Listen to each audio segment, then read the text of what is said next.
Bonsoir à vous. Nouvelle semaine pour vous et moi. Je vous la souhaite meilleure à celle précédente à la une de ce premier 20h de la semaine. Situation sécuritaire au Burkina Faso, à Djibo dans le Sahel. Les populations sont isolées et livrées à elles-mêmes. Les coups de feu retentissent à longueur de journée. Dans cette ville, sément panique et désarroi. Difficile donc de ravitailler la ville qui fait face à une crise sécuritaire et alimentaire. Si rien n'est fait d'ici là, on ne pourra plus communiquer avec Djibo. Témoignage d'un habitant de Djibo dans un instant. Dans ce 20h, il sera également question d'éducation sociale et financière. Le cadre de concertation des ONG et associations actives en éducation de base a débuté un atelier ce matin à Zignaré, dans le plateau central. Les acteurs travailleront 4 jours durant pour trouver les modalités d'intégration de l'éducation financière dans l'enseignement au Burkina Faso. On en parle plus amplement dans ce journal.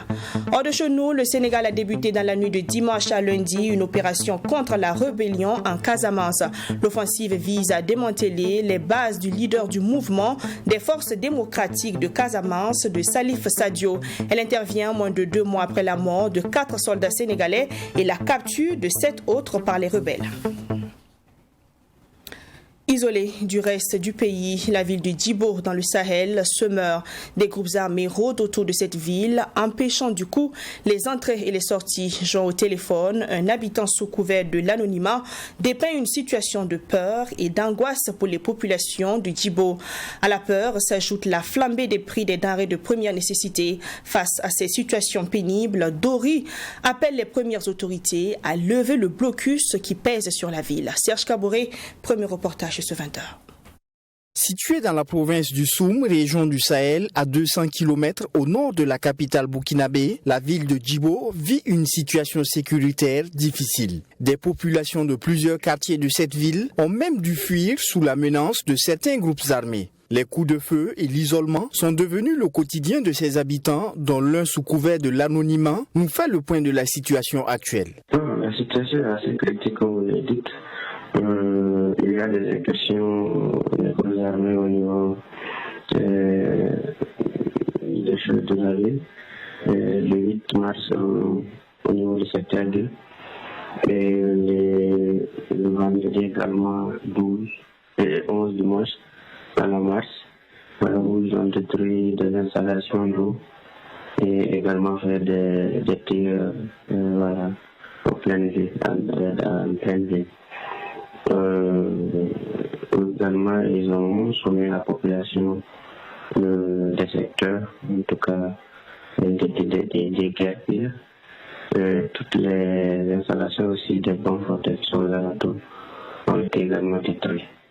La ville de Djibo est isolée. Les réseaux de communication sont pour la plupart hors de service du fait de la destruction de certains pylônes par les groupes armés. Et à cela s'ajoute la situation alimentaire marquée par une hausse des prix de denrées de première nécessité.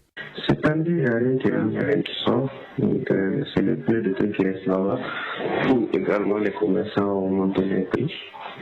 Donc, il n'y a pas de ravitaillement. C'est juste qu'il y a eu une problème de problème qui c'était pas assez fort. Voilà. Pour le moment, il y en a, mais c'est vraiment cher et que, bon, par exemple, on prend l'eau comme ça manqué. Et les riz, ça revient à mais c'est cher. Le mil, c'est ce que les gens consomment plus ici. Actuellement, le sac de mil fait 32 000 francs sur ça. Donc c'est ce qui leur fait qu'ils gagnent. Et pour le moment, il y a toujours pas eu d'entrée de l'intérieur. Au niveau des forces de défense et de sécurité, les populations disent constater des patrouilles de FDS la journée. Le soir, le cauchemar reprend avec les coups de feu autour de la ville. Évidemment, ils sont là, ils font des patrouilles. En tout cas, pour leur côté, ils essaient de garder les éléments un peu accueillis. Voilà, il faut aussi la répression, on voit souvent les motos qui ont été arrêtées, des personnes qui ont été arrêtées. En tout cas, ils sont là à l'intention aussi. Je vois aussi qu'on a très souvent des réponses. Donc je pense que la loi c'est à beaucoup de populations. Parce qu'on le voit, on le constate. Malgré la présence d'un camp militaire dans cette région du pays, les groupes armés semblent avoir créé le désarroi dans cette partie nord du pays des hommes intègres. À l'endroit des autorités, les populations demandent la levée du blocus sur la route nationale numéro 22 ainsi que le retour à une vie normale. Le cadre de concertation des ONG et associations actives en éducation de base CCEB, dans le cadre de la mise en œuvre du programme Promesse, a organisé ce 14 mars un atelier sur l'intégration de l'éducation sociale et financière dans les curricula d'enseignement. Jusqu'au 18 mars, les acteurs vont réfléchir sur les modalités d'intégration de l'éducation financière dans l'enseignement afin de participer à l'inclusion financière, un moyen de développement économique et social au Burkina Faso. On en parle plus amplement avec Abdourahim Nienye. Cet atelier, initiative du cadre de concertation des ONG et associations actives en éducation de base CCEB, vise à accompagner l'État burkinabé dans la mise en œuvre de la stratégie nationale de la finance inclusive 2019-2023. Cette stratégie permettra aux jeunes et femmes, surtout en milieu rural, d'avoir accès aux services financiers en vue de développer des activités génératrices de revenus. Dans cette lancée, le CCEB, à travers cette rencontre, souhaite l'instauration de la formation sociale et financière dans les programmes scolaires pour une meilleure atteinte des objectifs. Il faut vraiment les former sur l'éducation sociale. Quelqu'un qui va en banque pour prendre un prêt, s'il n'est pas préparé à prendre le prêt, même s'il prend le prêt, il ne peut pas investir. Il va se retrouver à la case départ. Donc la question de l'éducation sociale, le volet social est important pour nous. Et maintenant les autres aspects qu'on appelle le crédit. Qu'est-ce que c'est? Même la question de l'argent. Aujourd'hui, quand on prend l'argent veut dire quoi pour un enfant? Voilà. Et comment planifier? Comment budgétiser?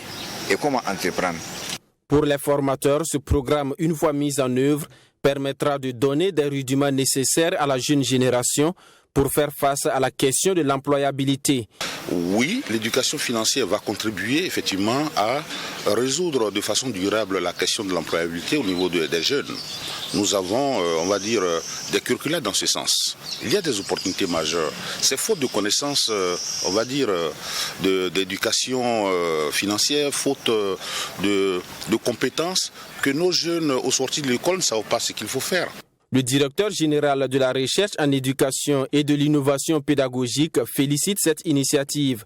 Il affirme son accompagnement dans la mise en œuvre de ce projet qui, selon lui, entre en droite ligne des réformes engagées par le ministère en charge de l'éducation nationale. Il s'agit de faire en sorte que l'élève qui va à l'école n'ait plus à l'esprit qu'au sortir de l'école, il sera un fonctionnaire commis de l'État, mais qu'il sera un producteur actif qui sera capable de s'auto-employer et de créer des emplois au bénéfice d'autres personnes. Et nous comptons démarrer ce processus à la rentrée d'octobre 2022. Le programme Promesse, dans lequel se situe cet atelier sur le projet éducation sociale et financière, couvre deux autres volets qui sont la formation professionnelle et en santé sexuelle et reproductive des jeunes. Le programme est mis en œuvre par 3 ONG, à savoir CCEB, Educo et Solidarsus. Et cet atelier s'est tenu à Ziaré, dans le plateau central. À la suite de ce 20h, le taux de change entre l'euro et le franc CFA demeure inchangé, a indiqué la BCEAO, la Banque centrale des États de l'Afrique de l'Ouest, dans un communiqué le 11 mars dernier. Un communiqué qui dément ici les informations faisant état d'une dévaluation du franc CFA par rapport à l'euro qui serait intervenue le 9 mars dernier. Cette information a suscité la psychose sur la toile. Selon l'économiste Amos Zongnaba, aucun critère macroéconomique n'annonce une dévaluation. Comment expliquer alors la panique sur la toile et quels sont les facteurs pouvant entraîner une dévaluation? Les réponses de l'économiste Amos Zongnaba dans cet entretien réalisé par Maxime Jean-Eudes Bambara. La dévaluation du franc CFA par rapport à l'euro annoncée sur les réseaux sociaux, notamment Twitter, le 9 mars dernier, n'était qu'une rumeur non fondée, selon l'économiste fiscaliste Amos Zongnaba. L'information selon laquelle un euro qui était égal à 655,957 francs CFA est passé à 658,83 francs CFA, soit une augmentation de 0,438% de la monnaie européenne, a d'ailleurs été démentie par la Banque centrale des États de l'Afrique de l'Ouest, BCAO. L'Institut d'émission de l'Union économique et monétaire ouest-africaine a, dans un communiqué en date du 11 mars, précisé que le taux d'échange entre les deux monnaies reste inchangé.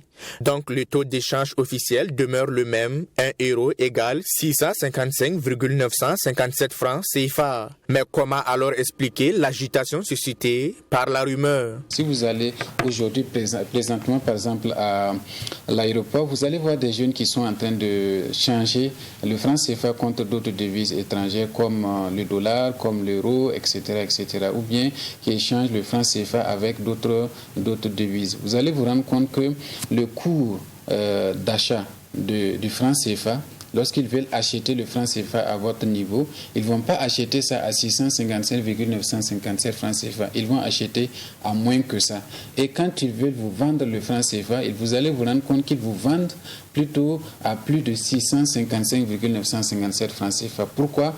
Parce qu'eux, ils travaillent avec la monnaie et c'est ça qui fait leur marge bénéficiaire. Donc, vous allez voir que ce taux de change n'est pas égal au taux de change officiel, c'est-à-dire entre la BCE et la BCAO ou entre la BCAO et les banques secondaires. Donc c'est cette différence-là peut-être que les gens ont remarqué et ont pensé qu'il y a une dévaluation. Selon l'économiste fiscaliste, la psychose des internautes s'expliquerait également par le traumatisme de la première dévaluation de 50% du franc CFA, intervenue le 11 janvier 1994. Ces derniers redoutent donc les conséquences d'une deuxième dévaluation qui rendrait davantage l'économie de certains pays plus fragiles, comme celle du Burkina Faso. Lorsqu'il y a dévaluation, ça veut dire que vous aurez plus de quantité de monnaie pour acheter le même bien. Je prends un exemple. Si j'achète par exemple un portable à 100 000 francs CFA, avec la dévaluation, j'aurai besoin de plus de 100 000 francs pour acheter le même bien. Et en 1994, justement le 11 janvier, avec la dévaluation qui a eu lieu, la dévaluation a été faite à 50%. Donc si je prends toujours l'exemple que j'avais pris, donc pour acheter un portable avant 1994, si le portable faisait 100 000 francs CFA, alors avec la dévaluation du 11 janvier qui avait eu lieu, donc on aurait plutôt besoin de 200 000 francs CFA pour payer le même portable.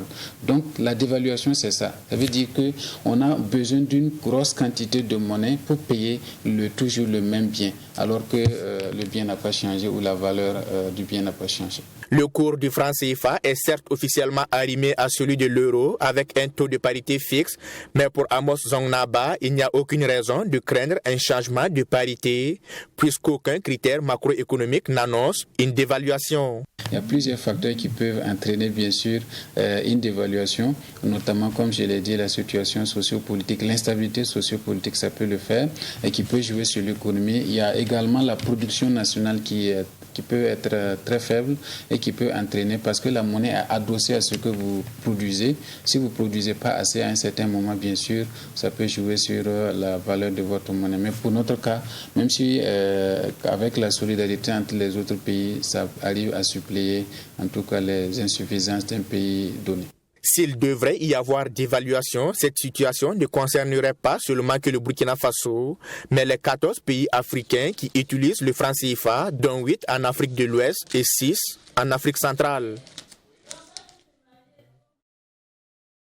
Nommé par décret le 5 mars 2022 et installé dans ses fonctions 5 jours après sa nomination, Boukari Sawadgo, le nouveau ministre de l'Urbanisme, de l'Habitat et des Affaires foncières, hérite des dossiers brûlants de son prédécesseur. Crise foncière, lotissement et promotion immobilière sont les dossiers fondamentaux de ce département ministériel. Boukari Sawadgo en est conscient et se dit prêt avec son équipe pour relever les défis. Dans le prochain élément, vous aurez quelques précisions sur ces dossiers qui attendent le nouveau patron du ministère de l'Urbanisme, de l'Habitat et des Affaires foncières. C'est un dossier de Fatima Tanikema. L'ancien ministre en charge de l'Habitat, Maître Benouende Stanislas Sankara, lors d'une conférence de presse bilan de ses activités de l'année 2021, qualifiait la question foncière de bombe atomique sociale. Cela à cause de toutes les difficultés qui émaillent les questions foncières, de lotissement et de logement au Burkina Faso. Parmi ces difficultés, on note l'inaccessibilité des populations au logement décent, les difficultés d'accès aux terres et leur cherté qui ne permettent pas aux ménages modestes d'acquérir des logements décents. Sans oublier l'échec de la politique de 40 000 logements, malgré le nombre important des sociétés de promotion immobilière qui comptent le pays. C'est d'ailleurs l'une des épines au pied du nouveau ministre, la promotion immobilière. On se souvient encore du bras de fer entre le département ministériel en charge de l'habitat et les promoteurs immobiliers. Un domaine qui fait couler beaucoup d'encre et de salive ces dernières années. La question de lotissement, des zones d'habitation spontanée communément appelées non-lotis, fait également des gorges chaudes. Maître Benouene Stanislas Sankara, lors de sa sortie du 23 décembre 2021, a annoncé la mise en œuvre de nouvelles perspectives pour venir à bout de toutes ces difficultés, chose qu'il n'aura pas eu le temps de faire. Son successeur, nommé sous une nouvelle dénomination, ministre de l'Urbanisme, de l'Habitat et des Affaires foncières, aura donc la lourde tâche de désamorcer cette bombe atomique qu'est la question foncière qui menace la paix sociale. Et c'est dans cette vision que s'inscrit Boukari Sawadogo quand on s'en tient à son discours lors de sa cérémonie d'installation. Santé, la société Argile Santé présente un nouveau produit fait à base de plantes qui permet de lutter contre la toxicomanie. Dénommé Stop Sissi, le produit est présenté comme un remède à la toxicomanie mais aussi au tabagisme. Le produit sert à éliminer les toxines dans le corps causées par la consommation de la drogue, du tabac et même de l'alcool. Mieux, il aide le patient à sortir de la dépendance. On en parle avec Abdouraye Mienye. Stop Sissi ou Arrête de fumer est un produit en poudre fait à base de plantes. Il intervient dans un contexte où le tabagisme, l'alcoolisme et bien d'autres formes d'addiction prennent de l'ampleur dans la société burkinabé. Ce produit se présente donc comme une réponse à ce phénomène. Il élimine les toxines dans le corps du patient et se veut un remède efficace pour l'affranchissement des consommateurs des substances nocives comme la cigarette, la drogue, la cola et l'alcool. Il change chez le patient le goût de ces produits et le contraint ainsi à stopper leur consommation. Le produit agit en éliminant progressivement la nicotine, cause de la dépendance dans le corps et le goudron, tout en changeant le goût du produit fumé ou bu. Ainsi, la nicotine présente dans le corps va diminuer au fur et à mesure que la personne utilise le produit. Pour cela, l'envie de fumer ou de boire va progressivement disparaître. Ainsi, il viendra un moment où le corps va rejeter de lui-même ces substances. À ce stade, le consommateur sera obligé d'arrêter la consommation, car même s'il force, le corps va rejeter. Donc, il devient un homme ordinaire comme un corps sain. L'obtention de Stop Sissi est conditionnée par la présence effective du concerné lui-même. Le patient doit suivre la thérapie de groupe et doit être obligatoirement accompagné par un proche. Je ne peux pas faire la thérapie de groupe à distance. Et c'est pour cela que le produit marche forcément. On dit la personne essaye devant moi avant que je lui donne le produit. Donc cette connaissance, c'est la première fois dans le monde qu'il y a eu cette découverte. Il y a combien de personnes qui quittent ici, aller au Maroc, aux États-Unis pour se soigner? C'est une occasion pour le Burkina Faso d'avoir des gens aussi qui quittent de chez eux pour venir au Burkina soigner. Si la dépendance se déclenche, tu vas dégager un comportement. Et ce comportement-là, nous allons inculquer une connaissance à celui qui t'a accompagné, à celui qui vit dans la même maison avec toi. Oumarou Oubda rassure que le produit ne présente aucun danger pour les patients. Selon lui, les tests effectués par le Laboratoire national de santé publique et même au niveau sous-régional n'ont révélé que des résultats positifs de ce produit à base de plantes. Sport ce soir, le Sport Roi à l'honneur. Salitas FC est tombé une fois de plus en championnat Ligue 1 face à l'AS Police à la 19e journée. Les protégés du colonel Yak n'ont pas fait le poids. L'AS Police, bien averti de la méforme de l'équipe adverse, a saisi sa chance et s'est imposé par le score de 2-0. Salitas, en 4 matchs de phase retour, n'a pu obtenir un point. Une situation qui s'annonce comme une crise au sein des Colombes, selon notre reporter Assami Touré. C'est la 4e défaite d'affilée de Salitas depuis la phase retour du championnat. En difficulté en ce moment, les Colombes de Ouaga 2000 se sont enfoncés de plus face aux policiers. Dès l'entame du jeu, ces derniers ont été sans pitié. La première erreur de Salitas a été une occasion pour ouvrir la marque. On joue seulement 4 minutes et Adama Ouedraogo fait douter Salitas malgré cette réaction de Bachirou Sawadgo bien captée par Sagnon. Daniel Ouedraogo tente également sur coup franc de tromper Sagnon, mais le portier de l'AS Police reste vigilant. Salitas pousse toujours et obtient un but, mais le deuxième assistant indique une position avancée de Moudi Cissé. Contre le cours du jeu, Rodri Kamassié, sur un service de Abdoulaye Karago, marque le deuxième but à la 39e minute. L'AS Police mène 2-0 à la pause. De retour des vestiaires, Bachirou Sawadgo tente à nouveau une frappe lointaine, mais c'est sans compter sur la vigilance de Daniel Sagnon. Après cette tentative, plus rien ne sera fait jusqu'au coup de sifflet final de l'arbitre. Une défaite qui annonce une crise au sein des Colombes. Quand l'équipe ne marche pas, vous venez de dire qu'on vient de faire 4 défaites. Donc logiquement, il y a une crise. Et maintenant, il faut chercher des solutions pour que la crise prenne fin. Il y a une crise, mais moi je pense qu'il y a toujours des solutions pour remédier à cela. Moi, je ne peux pas parler de 10e jeu parce qu'il reste beaucoup de matchs. Moi, je suis venu trouver une équipe malade. Donc il fallait chercher des solutions. Jusqu'à présent, on n'a pas trouvé les solutions, mais je pense que ça ira dans le futur. La solution, moi je pense qu'il y a en un premier temps de chercher à bien défendre d'abord. Et maintenant, quelques occasions qu'on va se procurer, arriver à les concrétiser aussi. Parce qu'il faut savoir qu'on ne peut pas, on n'arrive pas à bien défendre. Donc moi je pense qu'il faut commencer par là.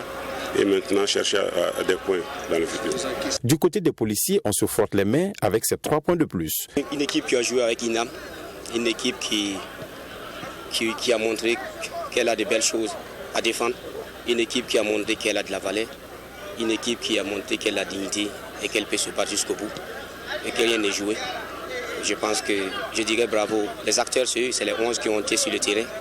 Nous, on a calqué, on a dessiné et ils ont réalisé. Bravo à eux. Salitas, avec cette énième défaite, dégringole et risque de rentrer dans la zone rouge, la zone de relégation. Confon-Oucho, la Ligue du centre de Confon-Oucho a initié une journée de passage de grade ce dimanche en vue de permettre aux pratiquants de cette discipline sportive de passer en grade supérieur. Tous les clubs du centre ont été représentés dans 2 options, à savoir en Tai Chi et en Shaolin. À l'issue de cette évaluation, les responsables ont apprécié positivement le niveau d'assemblage. Les détails avec Assami Touré. Ils étaient près de 120 pratiquants, issus de 11 clubs à prendre part à ce passage de grade en Confon-Oucho. Divisés en plusieurs groupes pour se faire évaluer, il y avait 2 options, à savoir le Tai Chi et le Shaolin, dans les catégories ceinture rouge barré 1, barré 2 et barré 3. En ceinture rouge, Sidi Cheikh Ouedraogo de Sagesse Confon Club Gambidi en Tai Chi prend la première place avec une moyenne de 13-20, suivi de Ali Sawadgo et Nelly Ilboudo en Shaolin. Abdul Wahab Damiba en Tai Chi prend la 10e place et obtient une moyenne de 12. Il dit avoir donné le meilleur de lui-même. Le Tai Chi, c'est la forme de... C'est un art martial chinoise, on appelle interne. Voilà. C'est pas comme les Shaolin, c'est la même famille, mais ça c'est interne. Le Shaolin c'est l'externe. Bon, ce qu'on entend de faire là, c'est passage en ceinture et barrette rouge. On appelle ça barrette, 6e barrette en matière de Tai Chi. C'est la concentration. Après, avant ça, on fait le Qigong. Le Qigong ouvre le service mental, l'esprit et méditatif. Voilà, après ça, on fait la forme. C'est ça, c'est pas compliqué. En ceinture rouge barre 1, Priska Compaoré de l'association Les Dragons Stratèges est faite première en Shaolin avec une moyenne de 13,70. Régis Zombri prend la 2e place et Abdul Raouf Salogo la 3e. Une compétition organisée chaque 6 mois dans le but de permettre aux pratiquants d'avancer en grade et également se préparer pour les compétitions à venir. Vu le nombre d'athlètes, nous avons plus de 120 athlètes présents ce matin. L'objectif recherché, c'est pouvoir chercher une compétition pour eux. Même la Ligue du Centre va organiser très bientôt son championnat régional. Donc d'où, avec l'autorité, la direction régionale des sports et des loisirs, et notre tutelle, la Fédération burkinabé de Kung Fu, sans oublier aussi notre partenaire qui est le gouvernorat du centre. Donc l'objectif recherché ici, c'est pouvoir donner de la compétition à ces athlètes. Donc vu leur niveau, je pense que nous devons tout faire pour les accompagner et pour la bonne marche de Wushu. Il faut dire quand même qu'il y a de la bonne graine, parce que quand on regarde les athlètes, quand même, il y a certains qui se dégagent du lot, voilà, d'une façon générale. Voilà. Maintenant, il faut surtout saluer le travail qui est fait dans les différents clubs, parce qu'il y a un passé assez récent où on n'avait pas vraiment ce nombre d'athlètes. On avait vraiment maximum 30 candidats, et aujourd'hui on a dépassé la centaine. Ça montre qu'au niveau de la base, il y a beaucoup qui a été fait. En ceinture rouge barré 2, Sharif Ouedrago de l'association des Dragons Blancs se distingue en Shaolin avec une moyenne de 12,70. En rouge barré 3, c'est Idrissa Traoré de l'association Groupe Blanche Volcan Shaolin qui arrive en tête. En Shaolin avec une moyenne de 14. Une activité bien appréciée par les premiers responsables du sport. Bon, nous apprécions très positivement. Et d'ailleurs même la Ligue du Centre de Kung Fu Wushu, c'est l'une des structures qui donne beaucoup de fierté à la région ici, qui organise régulièrement les passations de grade. Ce matin, nous avons vu en tout cas assez de combattants qui sont là et vraiment ça se passe bien. C'est donc fini pour le premier passage de grade de la Ligue du Centre de Kung Fu Wushu. Rendez-vous est donné dans 6 mois pour une autre évaluation. Hors de chez nous, l'armée sénégalaise a annoncé dans la nuit de dimanche à lundi avoir lancé une opération contre les rebelles de Casamance, théâtre d'un vieux conflit dans le sud du pays. Cette offensive est lancée moins de 2 mois après la mort de 4 soldats sénégalais et la capture de 7 autres soldats par les rebelles dans la zone frontalière avec la Gambie. La hache de guerre déterrée en Casamance. L'armée sénégalaise a lancé dans la nuit de dimanche à lundi une offensive contre les rebelles actifs dans cette partie du territoire depuis 1982. Dans un communiqué, l'état-major des forces armées sénégalaises souligne que cette opération vise à démanteler les bases de la faction du mouvement des forces démocratiques de Casamance de Salif Sadio, située le long de la frontière nord avec la Gambie, mais aussi à détruire toutes les bandes armées menant des activités criminelles dans la zone. Mais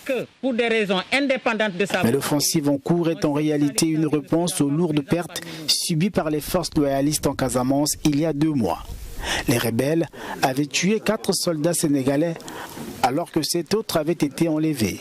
Des militaires membres de l'ECOMOG, la mission ouest-africaine en Gambie, libérés depuis. En 2018, 14 personnes ont été massacrées près de Ziguinchor. Le procès de ce drame s'ouvre d'ailleurs dans quelques jours. La Casamance est le théâtre d'un des plus vieux conflits du continent depuis que les indépendantistes ont pris le maquis avec un armement rudimentaire après la répression d'une marche du MFDC. C'était en décembre 1982.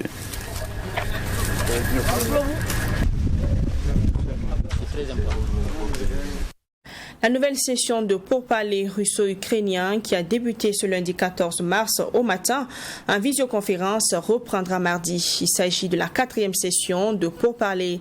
Ce nouveau round intervient aussi après une première rencontre infructueuse entre les chefs de la diplomatie russe et ukrainienne jeudi dernier en Turquie.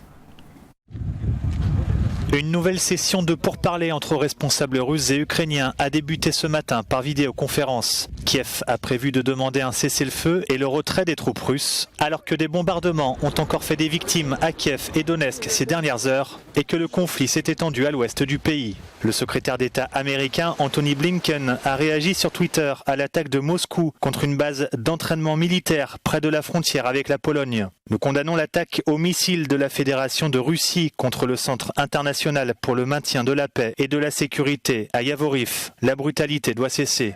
L'attaque de cette base militaire ukrainienne aurait fait au moins 35 morts et 130 blessés selon les autorités locales. Plusieurs d'entre eux ont dû être transportés dans un hôpital. Les forces russes poursuivent leur offensive dans plusieurs zones du pays et notamment autour de Kiev. Dimanche, les médias d'État russes ont diffusé des images de ce qu'ils considèrent comme une colonne de militaires se dirigeant vers la capitale ukrainienne où, selon les autorités locales, les combats et les tirs se seraient multipliés ces derniers jours. Les soldats ukrainiens s'attendent à une attaque plus importante des forces russes stationnées au nord de Kiev, alors que les deux parties se sont engagées dans d'âpres combats dans les zones d'Irpin et de Boucha, deux banlieues de la capitale. Ils ajustent le tir en tirant des mines sur les positions. Ils se préparent à passer à l'offensive contre Kiev. C'est pourquoi ils essayent de nous faire peur, déclare Alexei, un soldat ukrainien de 46 ans. Volodymyr Zelensky s'est rendu en personne dans un hôpital militaire de la capitale ukrainienne pour rendre visite à des soldats blessés et remonter le moral des troupes. Le président ukrainien continue d'exhorter l'OTAN à imposer une zone d'exclusion aérienne au-dessus de son pays. Voilà qui met fin à ce journal. Merci de l'avoir suivi. On se retrouve demain 20h pour un nouveau journal. Mais dans moins de 30 minutes, vous avez rendez-vous avec le Sport 3. Toute l'actualité sportive vous sera décortiquée. Bonne suite de programme à toutes et à tous. Bonsoir.